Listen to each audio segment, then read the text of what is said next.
तो हेलो साथियों, नमस्कार। स्वागत है आपका अपने चैनल सक्सेस जंक्शन एक कदम सफलता की ओर में। मेरा नाम है अतुल शुक्ला और हम लेकर के आ गए हैं आपके लिए महत्वपूर्ण अपडेट है। मध्य प्रदेश अतिथि शिक्षक भर्ती से संबंधित बड़ी अपडेट निकल करके आ रही है। 50% अतिथि शिक्षक नहीं कर पाए हैं ज्वाइन।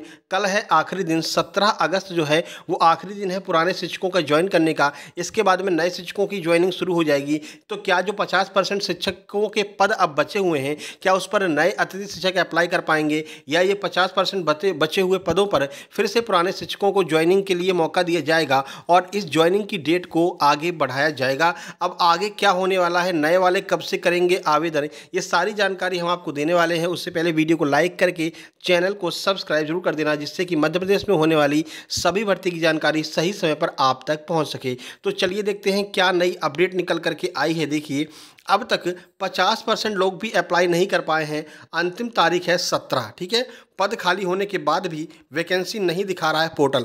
जब से ये सारी वैकेंसियां ऑनलाइन कर दी हैं, पहले मतलब सब लोगों की ये मांग थी भाई जो अतिथि शिक्षक भर्ती है ये ऑनलाइन होनी चाहिए, नहीं तो बहुत धांधली होती है। अब जब सरकार ने इसको ऑनलाइन कर दिया है तो यहाँ पर और बड़ी परेशानी हो गई है कि कहीं पर पोर्टल काम नहीं कर रहा है, कहीं पर कोई टेक्निकल दिक्कत आ रही है, जिसकी वजह से अतिथि शिक्षक भर्ती और लेट होती चली जा रही है। जुलाई में ज्वाइनिंग होनी थी, जुलाई से अगस्त हुआ और अब ये भी नहीं लग रहा है कि क्या ये पूरे अगस्त में ज्वाइनिंग हो पाएगी या नहीं हो पाएगी। ऐसे में सबसे बड़ा घाटा जो है वो उन विद्यार्थियों को हो रहा है जो स्कूलों में प्रतीक्षा कर रहे हैं कि कोई अतिथि शिक्षक आएगा और हमारे सिलेबस को पूरा करवाएगा और हम पास हो जाएंगे अगले एग्जाम में, लेकिन ऐसा कुछ प्रतीत हो नहीं रहा है। चलिए पूरी खबर पढ़ लेते हैं। देखिए, अतिथि शिक्षकों के ऑनलाइन आवेदन करने की अंतिम तिथि 10 अगस्त से बढ़ाकर के 17 अगस्त कर दी गई है। इसके बावजूद अतिथि शिक्षक आसानी से आवेदन नहीं कर पा रहे हैं। इनका कहना है कि तारीख आगे बढ़ाने का क्या मतलब, जब हम अप्लाई ही नहीं कर पा रहे। तारीख पे तारीख आप आगे बढ़ाते चले जाइए, लेकिन टेक्निकल जो इशू आ रहा है उसको अगर सॉल्व नहीं करेंगे, पता नहीं कौन कौन से पुराने इंजीनियर बैठा करके रखे हैं जो अभी तक टेक्निकल इशू को सॉल्व ही नहीं कर पा रहे हैं। भाई नई वैकेंसी नहीं लेकर के आओगे तो यही झेलना पड़ेगा, ठीक है ना। जूनियर इंजीनियर की नई वैकेंसी ले आइए, बढ़िया अच्छे अच्छे इंजीनियर जाएंगे जो युवा होंगे, आसानी से प्रॉब्लम सॉल्व करेंगे, ठीक है। एक बड़ी वजह यह है कि स्कूल में पद खाली हैं, फिर भी पोर्टल वैकेंसी नहीं दिखा रहा है। जो अतिथि शिक्षक पिछले सत्र में जिस स्कूल में कार्यरत थे उसी स्कूल में यह स्थिति बनी हुई है।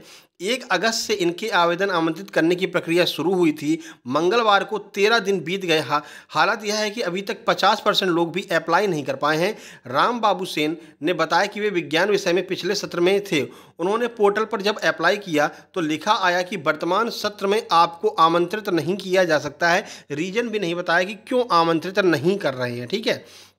इस बार यह स्थिति और तकनीकी अड़चन भी थी, इस वजह से यानी टेक्निकल प्रॉब्लम भी आपको देखने को मिल रही है। इसकी वजह से ज्वाइनिंग होने में बड़ी दिक्कत यहाँ पर आ रही है। देखिए, इस बार पोर्टल में टेक्निकल प्रॉब्लम चल रही है, इसलिए आवेदन नहीं कर पा रहे हैं। सारा काम संकुल स्तर पर हो रहा है, जिला मुख्यालय में इसकी कोई प्रक्रिया संचालित नहीं हो रही है।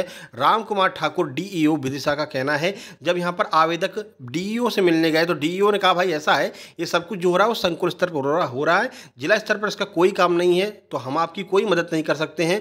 और उन्होंने यह कहते हुए अपना पल्ला झाड़ लिया है, कोई जवाब भी देने को तैयार नहीं है। अतिथि शिक्षक दर दर भटक रहे हैं ज्वाइनिंग लेने के लिए, और जिन लोगों की ज्वाइनिंग हो गई है वो लोग अपना आराम से जो है विद्यालय ज्वाइन कर चुके हैं, लेकिन इसमें 50% से भी कम लोग ऐसे हैं जिनकी ज्वाइनिंग हो पाई है। कहीं किसी को रेफरेंस कोड की दिक्कत आ रही है, कहीं वो पिछले साल वहाँ पर पढ़ाए थे लेकिन दिक्कत आ रही है कि आपको दोबारा ज्वाइनिंग नहीं दी जा सकती है। कहीं पर बीएड डीएड वाली दिक्कत आ रही है। बीएड डीएड का क्या प्रॉब्लम थी, आज सुबह वीडियो बनाकर हमने आपको बताया था। कहीं पर बीएड डीएड की दिक्कत आ रही है, कहीं पर 30% से कम रिजल्ट है, जिसकी वजह से पुराने शिक्षक वहाँ पर पढ़ाने नहीं जा पा रहे हैं, क्योंकि 30% से कम वाले रिजल्ट को पहले ही मना कर दिया गया। तो बहुत सारे शिक्षक वहां से बाहर हो गए हैं। उसके बाद में अब पोर्टल में चल रही दिक्कतों की वजह से और भी शिक्षक यहां पर बाहर होते जा रहे हैं। कल तक का इंतजार है। क्या कल डेट को और आगे बढ़ाया जाएगा?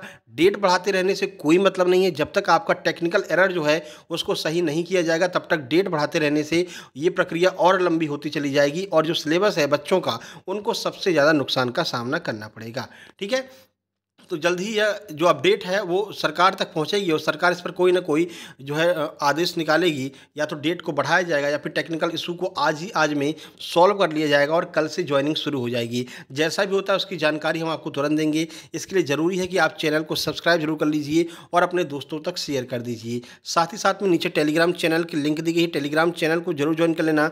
वहाँ पर हम आपको डेली आपके लिए अपडेट लेकर के आते रहते हैं और जो आपके वर्ग 2 के नोट्स हैं वो फ्री में हम वहाँ पर प्रोवाइड करा रहे हैं। हैं। अभी हमने राकेश यादव सर के मैथ्स और मैथ्स के जो हिंदी इंग्लिश मीडियम दोनों के जो है क्लास नोट डाल दिए हैं।